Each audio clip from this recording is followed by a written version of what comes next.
Topiknya adalah more than conqueror. Rasanya topik ini akan banyak diberitakan di seluruh dunia menyambut perayaan kebangkitan Tuhan kita Yesus Kristus. Ya, it is a saying gitu loh. Di mana-mana udah jadi kayak the term more than conqueror, lebih daripada pemenang. Bahkan ada banyak lagu-lagu yang topiknya mengenai lebih dari pemenang. Nah, hari ini di dalam renungan kita untuk merayakan kebangkitan Kristus, let's just observe dan kita masuk lebih dalam gitu ya. Dan lalu kemudian kita consider our ways, kita mempertimbangkan jalan-jalan kita. Kalau Anda sudah menjadi Kristen, saya suka bilang di dalam komunitas kami, there is veteran Christian. Anda tahu Kristen veteran? Wih, veteran Kristen itu ya kayak prajurit lah gitu loh. Nah kalau ketemu sama-sama duduk nongkrong bareng itu akan ceritakan, kalau kau tahu dulu. Kau tahu bekas ini apa ini? Nah, ya, saya nggak tahu ini, saya kok kayak ada di Medan di sini. Ini Petrus ini loh yang bukan orang Yahudi nih. Kalau kau tahu dulu itu, aku dihianati. Kau tahu luka ini? Nah, kau tahu sudah hilang kupingku satu kan gitu.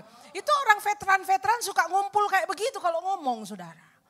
Ya diceritakanlah masa lalunya gitu kan.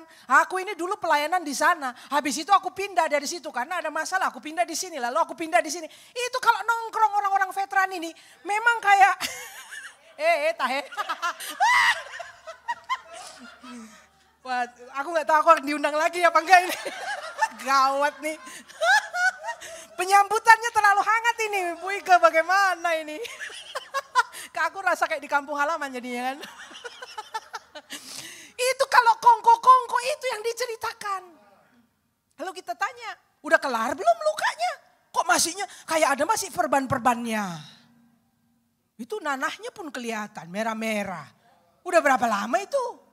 Ini yang veteran-veteran suka begitu kalau lagi kongko. Lalu ada yang baru, newbie.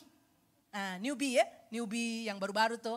Ya, Jumat Agung tahun lalu saya mendapat privilege, saudara, berbagi firman Tuhan dengan salah seorang jemaat. Dia sudah 10 tahun didoakan oleh istrinya. Hampir cerai itu 10 tahun yang lalu. Dan selama 10 tahun itu istrinya tekun doakan dia. Pada hari Jumat Agung kita duduk sama-sama di apartemen dekat TA sini. Dan berbagi firman Tuhan. Lalu saya tanya, will you give me the honor? Bersediakah, sudikah kau beri aku kehormatan untuk mendoakan kamu menerima Yesus dalam hatimu. Karena dia tanya, what should I do? Aku mesti bikin apa? Saya bilang, mesti undang Yesus. Dia bilang, kapan? Sekarang, boleh aku kasih aku kehormatan gitu kan. Nah jadi dia lahir baru. Setelah 10 tahun didoakan, dari Kristen tradisi gak ngerti apa-apa, hidupnya udah kacau-kacau gitu ya. Dan sekarang dia duduk di sekolah Alkitab. Sekolah teologi dia. Sekarang ini lagi kuliah. Sekarang ini kuliah, dia bilang, mana kau pastor katanya. Ya saya lagi pelayanan, kamu kuliah aja baik-baik gitu kan. Kuliah dia, kita gak pernah bayangkan. Setelah 10 tahun didoakan, Jumat Agung tahun lalu itu dia lahir baru. Nah yang ini namanya newbie, rookie dia. Saudara kadang-kadang kalau yang veteran Kristen duduk sama yang rookie-rookie gini, newbie gini. Saya itu suka deg-degan saudara. Saya suka deg-degan, kenapa? Karena tuh veteran-veteran kalau ngomong, kisah-kisahnya itu seringkali tidak membangkitkan iman. Lu gak tahu aja lo. Lu gak tahu aja. No, nanti lo disakitin. Lo lihat nih gua nih. Begitu. Jadi saya suka dampingi dia. Oh dia kalau lagi kumpul sama-sama. Nah ini ngobrolnya sama nih. Saya lihat, dampingi. Jangan sampai imannya kandas saudara. Kan mestinya yang veteran itu mesti membangun. Membangkitkan. Nah jadi dalam konteks itu nih ya kita akan melihat firman Tuhan pada malam hari ini. Beneran more than conquerors enggak? Ya, we need to consider our ways. Di kitab Hagai saudara pada saat umat Israel saudara ya orang-orang Yehuda itu mau membangun rumah Tuhan. Tuhan ngomong sama Nabi Hagai. Consider your way, perhatikan jalan-jalanmu. Consider your ways. Kita perlu consider our ways. Apalagi kalau kita veteran Christian. Ya, kadang-kadang kita jadi sudah terlalu biasa ya. We go with the motion gitu kan. Udah biasa lah. Tiap tahun ada Jumat Agung. Lalu nanti ada Paskah gitu kan. Nanti Natal. Nanti apa lagi ibadahnya macam-macam. Jadi kita udah ada ritmenya. Pertanyaannya. Of all of those activities. Have we really? Apakah kita sudah hidup lebih daripada pemenang? Ini gak main-main loh saudara. Have we really? Nah sekarang lebih dari pemenangnya itu kayak apa? Karena kematian dan kebangkitan Yesus di kayu salib empower us, memberdayakan kita untuk bisa hidup lebih daripada pemenang. Sehingga gak kayak jadi barisan sakit hati. Yang kalau nongkrong di kedai kopi ada aja cerita sakit penyakitnya di situ. Boleh setuju kita berubah kan? Boleh lah. Oke, sekarang kita lihat firman Tuhan ya. Nah, Yohanes pasal yang ke-20 ayat yang pertama. Saya kutip beberapa ayat dan memang harus kita baca supaya kita familiar dengan teks. Ya, saya lagi dibimbing untuk teologi ya ini. Memang banyak jemaat, saya nggak bilang di sini, di kutub-kutub sana lah itu yang tadi utara atau di selatan itu. Ya kan, udah nggak buka Alkitab orang. Ya, apalagi kalau udah pakai digital, itu pakai handphone. Emang nyaman ini ya, tapi silap-silap Anda masih bisa. Kau masih nggak tahu nggak ayatnya dibukanya di mana? Iya kan? Mending aja kita bawa yang versi cetak, kita tandain, ya kan? Pakailah post-it, pakailah saya pita-pitain Alkitab saya biar saya tahu di mana tuh. Ya, kalau digital kayak tahu aja kita silap-silap. Nanti di jalan tadi ayatnya apa? Nggak tahu kita ya.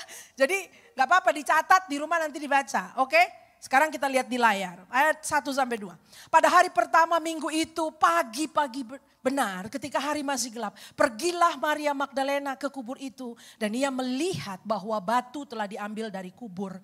Dia berlari-lari mendapatkan Simon Petrus dan murid yang lain yang dikasihi Yesus. Dan berkata kepada mereka, Tuhan telah diambil orang dari kuburnya dan kami tidak tahu di mana ia diletakkan. Ini laporan Maria Magdalena kepada Simon Petrus. Kenapa Simon Petrus? Karena memang di catatan Injil yang lain sudah dikasih tahu. Go and tell my brothers, the brothers and Peter. Jadi secara spesifik nama Petrus itu disebut ya untuk dengar langsung berita dari Maria Magdalena ini. Lalu ayat berikutnya maka berangkatlah Petrus dan murid yang lain itu Yohanes saudara. Murid yang lain itu ke kubur. Keduanya berlari bersama-sama tetapi murid yang lain itu berlari lebih cepat daripada Petrus sehingga lebih dulu sampai di kubur. Ia menjenguk ke dalam dan melihat kain kapan terletak di tanah akan tetapi ia tidak masuk ke dalam. Maka datanglah Simon Petrus juga menyusul dia dan masuk ke dalam kubur itu. Dia melihat kain kapan terletak di tanah sedang kain peluh yang tadinya ada di kepala Yesus tidak terletak dekat kain kapan itu. Tetapi agak di samping di tempat yang lain dan sudah tergulung. Maka masuklah juga murid yang lain yang lebih dahulu sampai di kubur itu. Dan ia melihatnya dan percaya. Bapak Ibu kalau Anda punya Alkitab versi cetak kasih catatan di situ. Ini percaya bukan percaya Yesus bangkit loh ya. Percaya bahwa kuburnya kosong. Dia belum percaya Yesus bangkit. Iya beneran gak ada loh tubuhnya gitu. Jadi setidaknya valid nih apa yang disampaikan oleh Maria. Karena dia ngomong ke Petrus ada orang yang ngambil tubuh daripada Yesus itu. Kan begitu. Jadi dia percaya kubur kosong. Gak tahu bahwa Yesus bangkit gitu kan. Sebab selama itu ini ayat lanjutannya. Mereka belum mengerti isi kitab suci yang mengatakan bahwa ia harus bangkit dari antara orang mati. Lalu pulanglah kedua murid itu ke rumah. Saudara, udah spend time sama Yesus 3 tahun lebih, jalan bareng kemana-mana, ikut pelayanan saudara. Makan bareng-bareng, lihat mujizat. Nggak ngerti-ngerti juga loh. They cannot connect the dots. Nggak nyambung. Jadi antara melihat kejadian ini sama dengar pengajaran itu. Pengajaran sama bukti yang nyata itu gak ada koneksinya. Berapa banyak Anda pernah begitu juga? Kita coba untuk paham tapi kita tidak paham-paham. Coba untuk mengerti tapi tidak mengerti-ngerti. Saudara kepala cenat-cenut ini maksudnya apa? Tidak bisa mengerti. Jadi catatan ini perlu kita stabilo. Kita lihat dengan pemikiran kita sendiri with our own strength, dengan kekuatan kita, dengan intelektual kita. It's hard to understand. Susah untuk paham firman Tuhan saudara. Lalu kita lihat mereka pulang ke rumah. Ayat selanjutnya, ketika hari sudah malam. Pada hari pertama minggu itu berkumpullah murid-murid Yesus di suatu tempat dengan pintu-pintu yang terkunci. Karena mereka takut kepada orang-orang Yahudi. Pada waktu itu datanglah Yesus dan berdiri di tengah-tengah mereka dan berkata, damai sejahtera bagi kamu. Dan sesudah berkata demikian, ia menunjukkan tangannya dan lambungnya kepada mereka. Murid-murid itu bersuka cita ketika mereka melihat Tuhan. Saudara, dia tunjukin apa? Dia tunjukkan bekas lubang paku itu. Bekas lubang-lubang yang di kepalanya tertancap mahkota duri. Dia tunjukkan bagian sisi tubuhnya yang ditancap dengan tombak itu. Dia tunjukkan kepadanya. Jadi ada lukanya kan ya? Tapi nggak kayak veteran-veteran itu tadi. Ini luka sudah beres.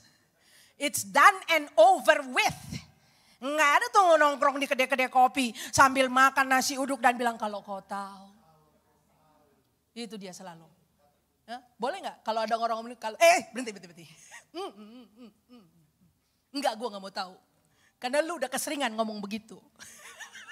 Udah kayak kaset rusak aja lu kalau kau tahu. Aku sudah tahu, aku jalan sama kau udah 10 tahun, aku tahu. Ayo, bisa ada berita yang lain gak? Tapi Yesus kasih tunjuk lukanya. Lukanya sudah tidak berdarah-darah dan bernanah-nanah, saudara. Bahasa Inggris bilang scars. Itu scars. Ya, saya pernah jatuh dari kuda. Di sini ini di stitch.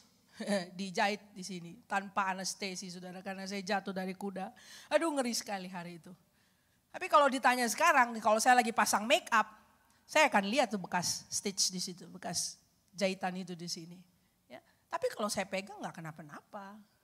It's done and over with. Cuma bekas scar itu ada gitu loh. Ya kan? Yang susah itu adalah belum kering lukanya. Udah gitu sering kali kalau gatal dikorek-korek, bener nggak? Itu memang nikmat kalau korek-korek luka ya. Apalagi yang kalau udah mau kering tuh. Dikopek lagi makin basah lagi loh. Apalagi kalau ngopeknya dan basahnya di depan kaca, di depan cermin. Karena kau akan lihat mewekmu tuh kelihatan di kaca. Lebih sedih karena lihat wajahmu sendiri di situ. Jadi kau menangis dengan dirimu di kaca situ kan. Tapi Yesus gak begitu, saudara. Nah, kita lihat nih ya. Ayat yang ke-21 saya lanjutkan. Maka kata Yesus sekali lagi. Jadi tadi ngomong damai sejahtera, sekali lagi dia ulang. Damai sejahtera bagi kamu. Sama seperti Bapa mengutus aku. Demikian juga sekarang aku mengutus kamu. Oke, write that down. Aku mengutus kamu. Jadi kita akan berada di sepatu yang dikenakan oleh Yesus. Sebagaimana dia adalah utusan Bapa, now with the same weight, dengan bobot yang sama, Anda dan saya menjadi orang utusan dari Bapa. Seperti Bapa mengutus Yesus. Nah, lalu lihat ini. Dan sesudah berkata demikian, ia mengembusi mereka dan berkata, baca bersama-sama, terimalah Roh Kudus. Ya, terimalah Roh Kudus, diembus gitu. Terimalah Roh Kudus. Ini catatan dari Yohanes, terimalah Roh Kudus. Alkitab enggak catat apakah setelah itu mereka enggak ada catatan begitu ya. Alkitab hanya secara sederhana mencatat terimalah Roh Kudus. Kalau Anda punya Alkitab versi cetak, kau highlight itu. Mereka menerima Roh Kudus, dihembusi oleh Yesus sendiri. And then afterwards, setelah itu kita perhatikan kata-kata yang tertulis berikutnya. Jikalau, jikalau kamu mengampuni apa? Dosa orang. Dosanya diampuni. Dan jikalau kamu menyatakan dosa orang tetap ada, dosanya tetap ada. Oh, saya berdoa malam hari ini Anda bawa ini ayat, pulang ke rumah kau doakan lagi. Apa maksudnya ini Tuhan? Mereka dihembusi Roh Kudus. Lalu Yesus berkata, kalau kamu ampuni dosa orang, dosanya diampuni. Kalau kamu tidak ampuni, dosa orang itu gak diampuni. Wow, saudara. Anda mesti cek di dalam catatan-catatan Alkitab. Setiap kali kalau Yesus melakukan mujizat dan berkata dosanya sudah diampuni. Orang bilang, hanya Tuhan yang berkuasa mengampuni dosa. Ya, begitu kan? Orang-orang yang dengar tuh gak mudeng gitu loh. Loh, kok kamu mengampuni dosa? Tapi saudara, otoritas yang seperti itu, yang Yesus bawa sebagai anak Allah yang menjadi manusia, ternyata setelah kebangkitannya, setelah dia menghembusi murid-murid itu dengan Roh Kudus, dia berkata, kamu sekarang bisa ngampuni dosa orang. Oh, ini merevolusi pemikiran kita, saudara. Yang bisa mengampuni dosa itu siapa?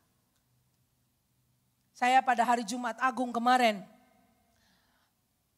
berbagi mengenai 7 perkataan salib. Nah, perkataan yang pertama Yesus sampaikan di atas kayu salib adalah, Bapa, ya Bapa, ampunilah mereka sebab mereka tidak tahu apa yang mereka perbuat. Yesus ngomong gitu, saudara. Dan waktu saya ulas mengenai perkataan Yesus yang pertama, saudara, itu kata-kata nggak enteng, saudara. Karena waktu dia menyampaikan itu omongan itu dia katakan tidak lama setelah tangannya dipaku di atas kayu salib. Kakinya dipaku di atas kayu salib. Di kepalanya ada duri yang ditancapkan dan berdarah-darah. Dan ini bentuk wajah sudah tidak ada rupanya. Yesaya pasal 53 berkata, dan rupa pun tidak sehingga orang menginginkan dia. Ini udah rusak. Mukanya sudah rusak. Tubuhnya juga sudah tercabik-cabik. Saya rasa film ya, penggambaran visual yang mungkin mendekati dari apa yang diderita oleh Yesus itu dilakukan oleh Mel Gibson, The Passion of Christ. Saya nggak tahu dengan Anda, tiap kali saya nonton film itu, saya agak deg-degan, saudara. Itu mestinya adegan itu 18 tahun ke atas atau 21 tahun ke atas itu. Saking mengerikannya. Gory banget gitu dengan darah yang tercurah-curah itu. Jadi pada saat dia disiksa, saya harus palingkan muka saya. Saya nggak sanggup melihat, saudara.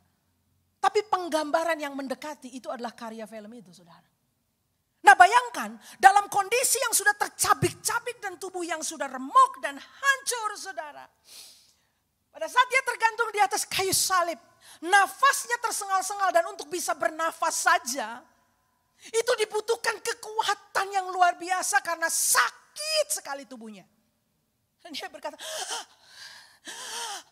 Bapa, ampuni mereka. Jadi dia gunakan nafasnya yang sudah tersengal-sengal dan menyakitkan itu to declare forgiveness untuk orang-orang yang sudah mengkhianati dia. Saudara, in your greatest pain, Anda nafasnya dipakai buat apa? In your greatest sorrow, in pain and suffering, kau pakai apa? Suaramu kau pakai buat apa? In his greatest pain, Jesus speak forth forgiveness. Dia ucapkan pengampunan. Sulit buat kita memahami ini, saudara. Karena dalam catatan saya, Yesus itu merilis pengampunan dalam kondisi sakit dan remuk itu. Dia mengampuni murid yang mengkhianati dia. Murid-murid yang mengkhianati dia, ya.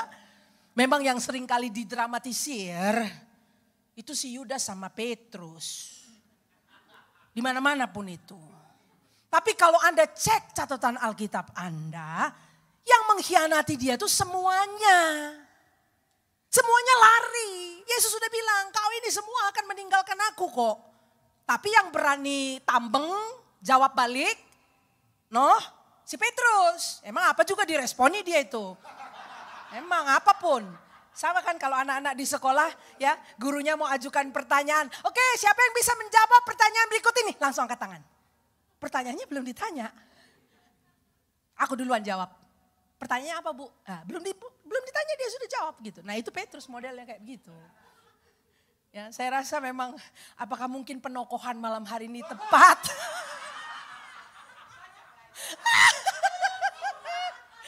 Enggak tahu lah aku ya.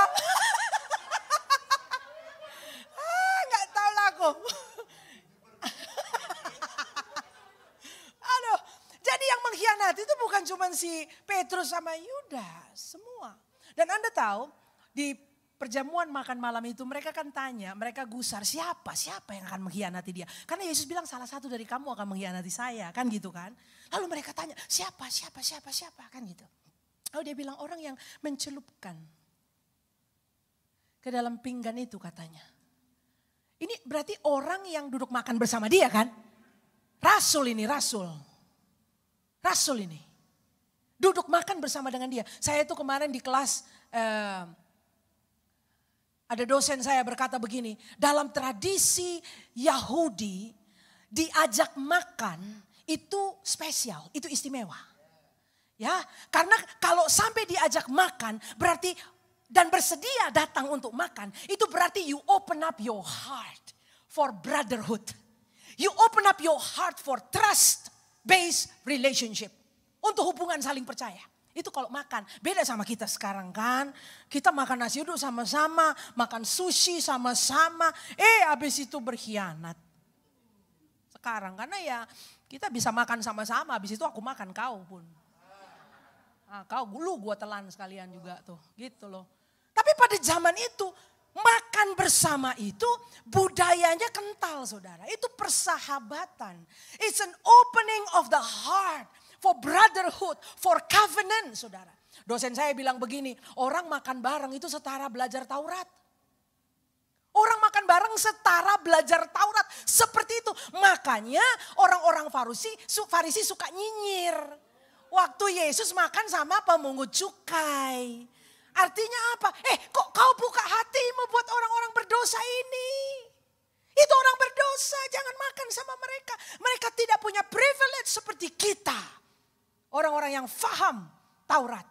Itu saudara, sengit mereka. Nah saudara, pada malam perjamuan itu salah satu dari rasul-rasul. Saya mau pakai kata rasul. Yang kepadanya Yesus berikan kepercayaan. Jadi dia dikhianati oleh kawan yang sedekat itu loh saudara. Dikhianatinya orang yang paling dekat. Ya makanya kan sakit kan. Kalau kita ngomong pengkhianatan gak mungkin orang dari jauh saudara. Orangnya mesti dekat sama kita, baru rasanya dikhianati, baru rasanya you feel dekat gitu loh. Baru kamu rasanya kayak dikoyak gitu loh. Dan Anda kaget, kok bisa ya kalau lakukan begitu. Nah Yesus katakan, Bapa ampuni, sebab mereka tidak tahu mereka buat apa. Ini kawan dekat. Kitab Mazmur berkata orang yang bersekutu bersama-sama dengan aku. Itu yang telah mengangkat tumitnya. Itu orang yang sudah mengkhianati gitu saudara. Lalu murid-muridnya yang meninggalkan dia itu yang diampuni. Jadi bukan cuma Petrus ya, semua itu. 12-12-nya pergi meninggalkan dia. Makanya Anda gak ketemukan siapa kecuali Yohanes berdiri di dekat salib. Betul ya? Beserta ibunya Yesus. Tapi yang lain-lain kemana? Udah jauh-jauh. Karena kalau mereka mendekat takut ditangkap gitu loh saudara. Jadi yang meninggalkan itu banyak. Makanya Yesus bilang kalian semua akan meninggalkan aku kok. Yesus tahu apa rasanya ditinggalkan saudara ya. Dikhianati, ditinggalkan, diabaikan, dilupakan. Ya, ada orang saya kenal, terus saja dia berdendang-dendang. Dia bilang, padahal aku yang besarkan lo itu orang lo, aku yang sekolahkan itu orang lo, tapi dia tinggalkan saya. Saya bilang, aduh, udah berapa lama kok lagunya sama terus. Terus kenapa gitu loh? Mau lebih daripada pemenang saudara? We need to change our script. Naskah kita mesti ubah saudara. Kisah kita mesti berubah. Kalau enggak perayaan kebangkitan Yesus kehilangan maknanya buat kita. Imam-imam kepala, ahli Taurat, orang Farisi, orang banyak yang mencemooh dan mengejek dia. Dia diejek saudara. Waktu dia tergantung di atas kayu salib. Katanya anak Allah. Kalau kau anak Allah turun dong. Selamatkan dirimu dari salib itu. Orang banyak begitu. Ini by the way Baswe, ini orang-orang banyak ini yang ya mungkin berapa hari sebelumnya mereka ngangkat palem ya. Kan ada minggu palem toh. Oh, bilang Hosana, Hosana, Hosana. Begitu kan? Taruh daun-daun palem di bawah lalu. Wih, diberkatilah anak Daud. Itu orang-orang yang sama. Hebat ya? Orang bisa berubah gitu loh. One day mereka adore Anda. Anda diangkat-angkat. Anda dipuja-puja. Aku mau ikut kamu lah. Oh, kamu kalau ngajar bagus. Lidah kita ini dolak-dalik ya saudara ya. Ya, memang lidah tak bertulang. Kalau dulu aku bilang lidahnya bisa dikepang.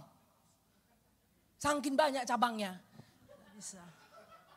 Kepang gitu. Udah bukan lagi nggak bertulang. Saking nggak bertulang dia belah-belah. Terus kita kepang. Kuncir, kita kuncir. Ini orang-orang yang dola-dali. Lalu tentara Romawi yang menyiksa dia. Seluruh dunia. Dan saya. Pada Jumat Agung saya katakan saya pun perlu diampuni. Karena lidahku juga kadang-kala dola-dali. Kita gak pernah tahu komitmen-komitmen yang kita sampaikan, saudara. Bapak Gembala, saya mau setia, saya mau melayani. Lalu tiba-tiba kau kena hantam badai gak tahu apa gitu. Lalu gak muncul-muncul. Enggak di sini memang. Ini gak tahu gembalanya di sebelah mana. Ada pun itu. Jauh kali sana. Di kutub utara dan selatan, saudara. Sinodenya beda deh beneran. Aduh, saudara. Karena kita punya komitmen, kita punya kata-kata itu fickle. Seperti uap. Sekarang ada, nanti besok tidak ada. Dan saudara, untuk kita yang seperti itu, untuk saya yang seperti itu, saya diampuni oleh Yesus. Kita diampuni oleh Yesus. Dan saudara, apa yang luar biasa, ini poin pertama yang saya mau deliver buat Anda. Adalah bahwa Anda menerima Roh Kudus so you can also forgive. Supaya kau juga bisa mengampuni. Kau gak perlu jadi seperti orang Kristen veteran yang kalau nongkrong, kau bicarakan luka-luka dan pengkhianatan-pengkhianatan yang sudah kau bawa-bawa bertahun-tahun itu. Malam ini katakan enough is enough. Cukup, sudah, aku tarik garis, sudah, selesai. Kita perlu menjadi generasi yang memulai sesuatu yang baru, saudara. Saya rindu anak-anak rohani yang saya muridkan bisa satu kali berkata, Ibu rohaniku baik kok, setia sama kami. Kami tidak dimanfaatkan. Kami tidak dikhianati. Saya rindu ada generasi yang bisa ngomong kayak gitu. Tapi dimulai dengan seseorang yang tidak mau bawa-bawa lukanya. Kalau kita terus-terus aja bawa luka kita, itu turun loh saudara. Turun ke anak-anak kita di rumah. Turun kepada anak-anak di pelayanan kita saudara. Ini kapan mau kelarnya? Saya bilang kita pakai hashtag yuk. Hashtag berhenti di saya. Tapi gak berhenti di situ aja, jangan cuma satu, ada dua. Hashtag berikutnya, mulai dari saya. Ini namanya more than conquerors. Itu kaset rusak, saudara, sudah kelarin itu di bawah kayu salib Kristus yang sudah kosong itu saudara. Di depan kuburnya Yesus yang kosong, Anda menerima Roh Kudus so you can forgive. Saya bilang begini, waduh kita nih orang-orang karismatik ya. Kalau berkata, we dance in the spirit. We dance in the spirit. Lalu shikara la la la la la la la la la la. Ngampunin orang gak bisa. Mau ditumpang tangan berapa kali? Mau dituang minyak juga satu botol. It's your decision saudara. Jangan kita bangga-banggakan, oh I can sing in the spirit, aku bisa menyembah di dalam roh. Ayo, Clara itu ngapain? Clara itu ngapain? Can you forgive? Karena Yesus berkata, barang siapa yang kau ampuni dosanya, Bapa ampuni juga. Nggak main-main saudara. Ayo, berhenti di kita dan mulai dari kita. Saya nggak tahu berapa banyak Anda yang perlu mendengarkan ini di sini. Mungkin veteran Christian, orang-orang Kristen veteran. Hari ini Anda perlu berbalik sepenuhnya kepada Tuhan. Sudah, selesaikan malam ini. Berhenti di saya, mulai dari saya. Dan saudara, dari kita, mulai dari kita, karena kita lepaskan pengampunan, maka generasi berikutnya, keturunan kita tidak perlu dapat leleran nanah dan darah dari luka-luka kita karena perbannya bocor. Tidak perlu. Saya rindu ada generasi muda yang berkata, well, I'm well thought of. My spiritual leader pay attention for me. Aku dipikirkan. Dalam pengambilan keputusan aku dipikirkan. Tapi kan gak otomatis kayak gitu. Daripada kita rempong ngomong apa-apa, somebody need to make a decision. Anda para orang tua, you need to make a choice. Anda perlu ambil keputusan. Berhenti. Berhenti sampai di kita. Kita mulai sesuatu yang baru. Karena pekerjaan pelayanan ini besar, saudara. Yang mengerti katakan amin. Puji Tuhan. Lanjut. Ya, itu poin pertama. Yang kedua, lihat ini. Dan sementara mereka bercakap-cakap tentang hal-hal itu, Yesus tiba-tiba berdiri di tengah-tengah mereka dan berkata kepada mereka, damai sejahtera bagi kamu. Mereka terkejut dan takut dan menyangka bahwa mereka melihat hantu. Akan tetapi ia berkata pada mereka, mengapa kamu terkejut? Dan apa sebabnya timbul keraguan-raguan di dalam hatimu? Lihatlah tanganku dan kakiku. Aku sendirilah ini. Rabalah aku dan lihatlah. Karena hantu tidak ada daging dan tulangnya. Seperti yang kamu lihat ada padaku. Sambil berkata demikian, ia memperlihatkan tangan dan kakinya kepada mereka. Boleh kasih tunjuk lukamu, tapi luka yang sudah kering. Boleh setuju begitu? Yang sudah kering, jangan basa-basa ditunjukkan ke anak rohani. Trauma juga kali mereka lihat, gile, ini rimba persilatan nih. Saya suka bilang gitu, ada anak-anak rohani kita saudara dari kepercayaan lain tadinya. Waduh usianya masih young, very very young. Saya bilang, nak ini rimba persilatan ini luar biasa loh. Kau siap-siap ya, saya bilang begitu saudara. Tapi mesti kita ngomong dengan luka yang sudah kering. Boleh dikasih tunjuk, tapi jangan ada nanahnya lagi. Kalau masih ada nanahnya gimana Pak Evelyn? Ya lu beresin dulu dong. Datang sama Tuhan. Setuju ya? Wah nanti kedai-kedai kopi di sekitar sini akan lain. Di bawah ada kedai kopi kan? Sambil berkata demikian dia perlihatkan tangan dan kakinya kepada mereka. Dan ketika mereka belum percaya karena girangnya dan masih heran, berkatalah ia kepada mereka. Orang girang tuh belum tentu percaya. Jadi hati-hati sama orang yang suka nyengir. Apalagi kayak nyengir kuda gitu. Tepak aja. Lu ngerti gak sih bro? Gitu. Jangan karena girang, udah girang, udah amin, udah ngerti loh. Jangan ya. Ini girang dan heran, kombinasinya menyedihkan ya, girang dan heran.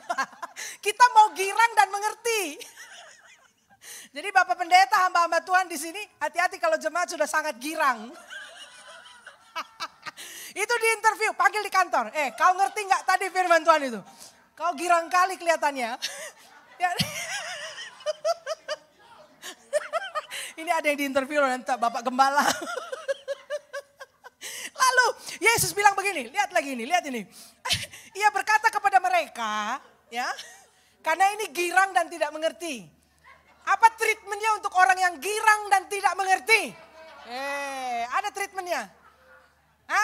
Girang dan tidak mengerti, ini kombinasi mengerikan kalau kita pelayan Tuhan berkhotbah ya. Girang dan tidak mengerti. Dia tanya begini, ini Yesus tanya, adakah padamu makanan di sini? Sedap. Mantap ya. Jadi kalau girang dan tidak mengerti ajak makan aja. Lalu mereka, baca ini baik-baik saudara. Lalu mereka memberikan kepadanya sepotong ikan goreng. Jadi sepotong ikan goreng adalah makanan yang tepat untuk orang yang girang dan tidak mengerti. Kacau nih Evelyn, teologianya gimana nih? Saya sekedar membacakan firman Tuhan saudara ya. Iya, saya kemarin khotbah begini hari Minggu, itu teman-teman di komunitas makan siang mereka cari ikan goreng semuanya. Itu makanan yang tepat untuk hari kebangkitan. Jangan kau beli makan western, spaghetti apa segala, makan ikan goreng. Itu lebih meresap. Karena Yesus makan ikan goreng. Di hadapan siapa? Orang-orang yang girang. Tidak mengerti. Saya hari Minggu saya ajak mama saya saudara makan ikan goreng. Saya mau pastikan mami saya mengerti firman. Makan ikan goreng. Dia lagi nonton juga nih malam ini. Saya kasih linknya, mam. Jadi ada alasannya kita makan ikan goreng kemarin hari Minggu. Ya, dia mengambilnya dan memakannya di depan mata mereka. Ya, Yesusnya nggak mengerikan ya. Benar gak sih? Senang saudara punya Tuhan kayak begini ya. Aduh ngerti banget loh. Makan ikan goreng. Di mana kita dapat ikan goreng itu? Di warteg pun ada. Enggak mahal-mahal billnya saudara. Ini Tuhan kita juru selamat kita begitu bangkit. Dia bilang wah ini orang kayaknya happy-happy tapi gak paham ya. Makan dulu kita. Ayo makan ikan goreng. Kalau di sana mungkin di Lapo. Tapi di Lapo jangan makan yang berat ya. Jangan. Gitu, mesti ikan. Arsik boleh arsik. Ia berkata kepada mereka, Ya inilah perkataanku yang telah kukatakan kepadamu ketika aku masih bersama-sama dengan kamu. Yakni bahwa harus digenapi semua yang ada tertulis tentang aku dalam kitab Taurat Musa dan kitab Nabi-Nabi dan kitab Mazmur. Jadi itu tanah Torah, Nevi'im, Ketuvim, saudara. Perjanjian lama itu Old Testament harus digenapi sempurna di dalam Yesus. Hebat ya. Yesus tuh ngajar teologi ya saudara. Sambil makan ikan. Saya nggak tahu dicocol sama sambal apa itu. Mungkin colo-colo itu. Jadi memang ada cara pemberitaan firman Tuhan dari mimbar. Tapi mau lebih cespleng nggak? Di meja makan. Pergi makan ya. Ini kadang-kadang saya kalau undang orang makan kita yuk makan kita. Nah, mereka tahu itu kalau makan sama Evelyn itu bisa 4 jam, 5 jam. Makan aja makan, pesen apa makan gitu. Kita ngobrol, kita ngomong sharing firman Tuhan. Karena memang one way communication dari mimbar ini kadang-kala kurang bisa difahami. Kalau Anda mau ambil waktu untuk jiwa-jiwa yang Anda layani itu. Take them out, Atau undang ke rumah, bikinlah ikan goreng, gak mahal pun itu. Ajak di rumah, kamu bikin sambal lah, sambal apa gitu, terasi kayak apa. Undang makan, ya Anda liman juga boleh. Ya, iya, lalu kita ngomong hati ke hati lebih enak dan berapa kali Yesus treatmentnya seperti itu. Sama Petrus juga begitu kan, di pinggir danau itu, dia sudah bikin ikan bakar. Jadi rupanya ini there is something that happen ya. Dalam fellowship makan bersama ada sesuatu yang terjadi saudara. Lihat ini. Lanjut. Lalu, nah ini dia. Ia membuka pikiran mereka. Ini lagi kapan nih dia dibuka pikirannya? Lagi saat makan. Makan ikan goreng pun. Jadi pewahyuan tuh, waduh, bisa terjadi waktu lagi makan ikan goreng. Oh, tiba-tiba nyambung. Aha, gitu loh. Aduh, gue ngerti sekarang kan begitu. Dalam fellowship yang intim seperti itu. Mereka tidak ada restriction, tidak ada tembok antara mereka dengan Tuhan. Kalau nggak, orang kadang-kadang bilang, lu nggak level sama gue. Nggak level katanya. Saya kalau ada orang bilang lu nggak level, saya bilang levelmu berapa tinggi sih? Ya, Yesus aja duduk makan kok, makan ikan goreng. Nggak pakai level-levelan. Kagak loh. Yesus loh. Lalu setelah makan dibuka pikiran mereka. Sehingga mereka mengerti kitab suci. Kecuali Tuhan membuka pikiran kita. Kita nggak akan pernah paham kitab suci ini. We need the help of God. Untuk membuat kita paham firman Tuhan. Jangan main-main. Waktu kau baca Alkitab berdoa dulu. Minta Tuhan buka pikiran kita.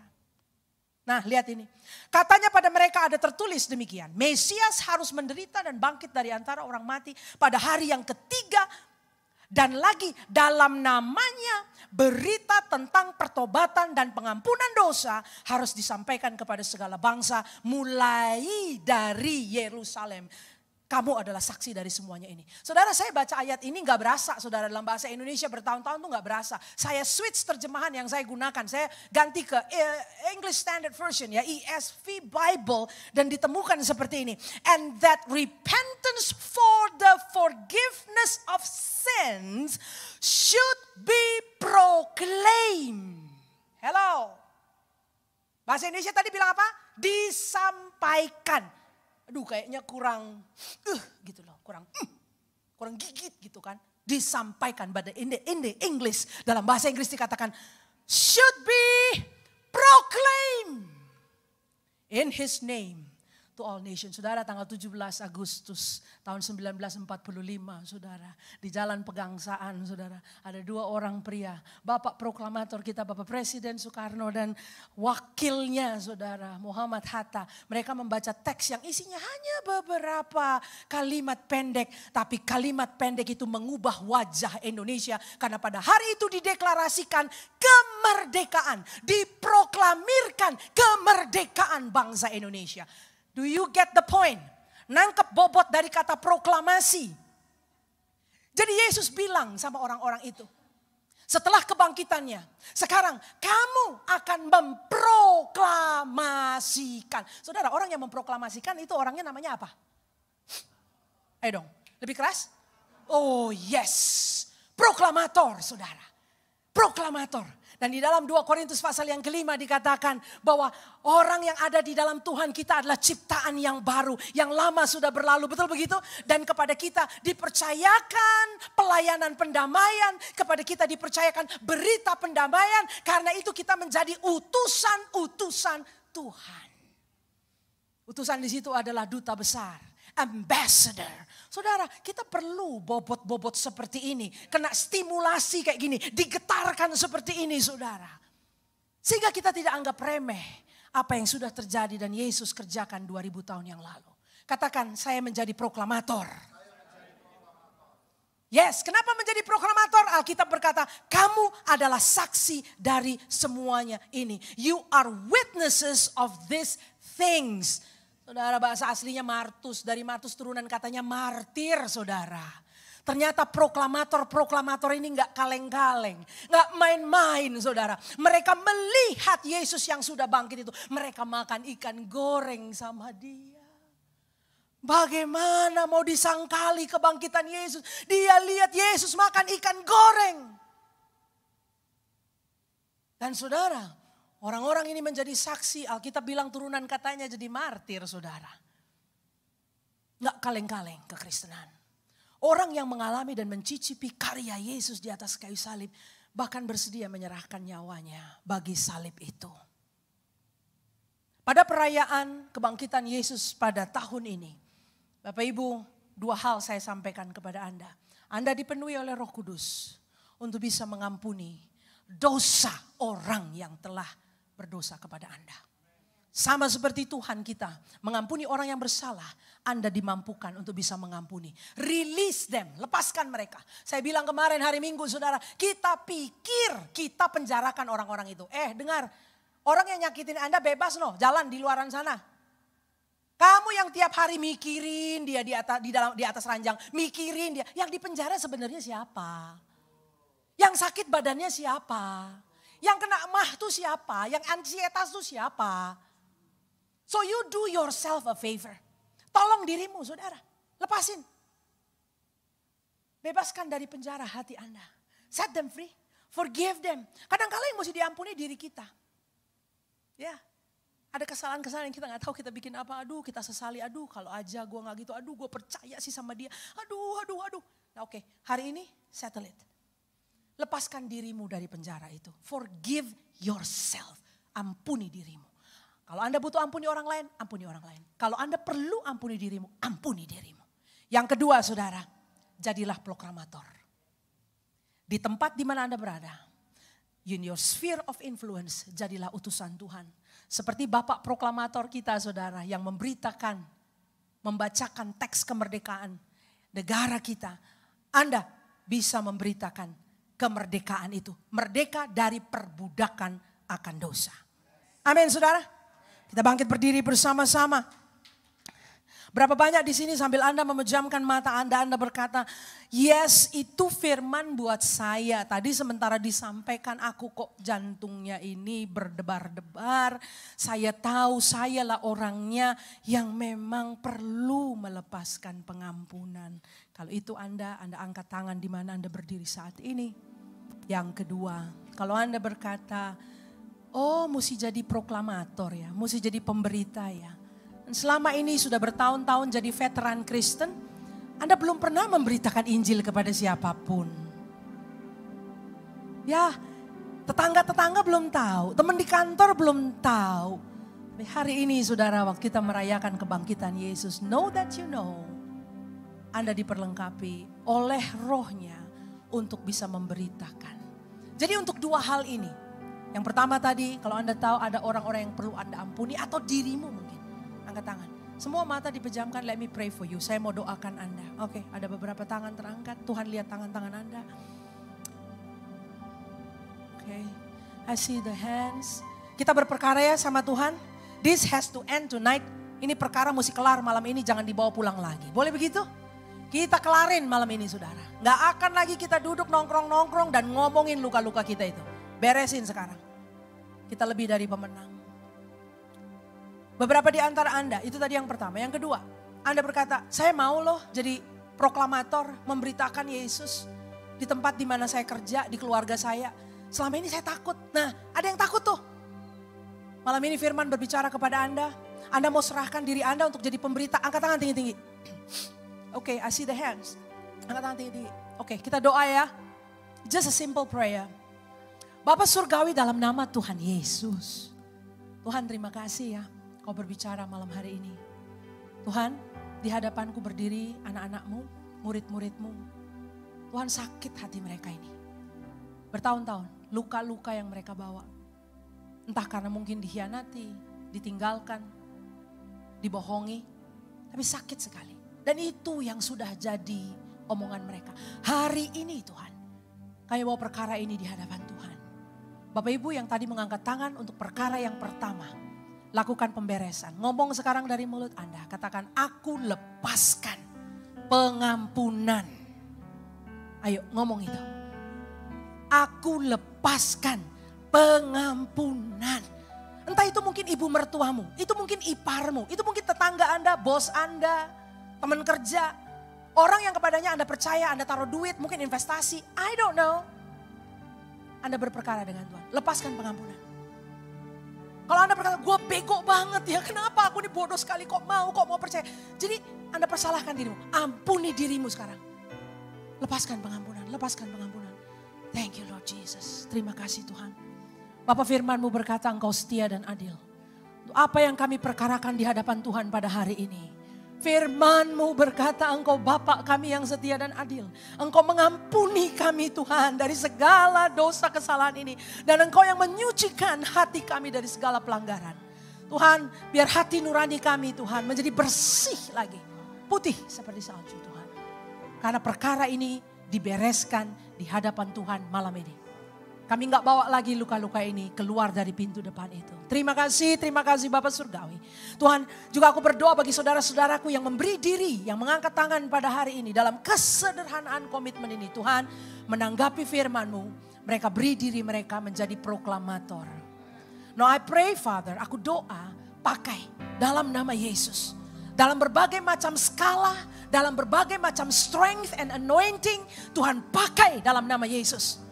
Sehingga mereka betul menjadi terang, menjadi garam, memproklamirkan Yesus Tuhan kami yang sudah bangkit itu. Terima kasih Tuhan. A simple prayer will do Father.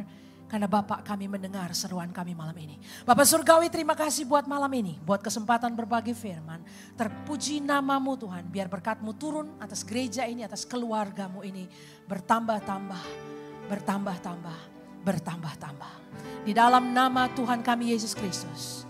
Aku ucap syukur dan aku berdoa. Amin. Amin. God bless you all.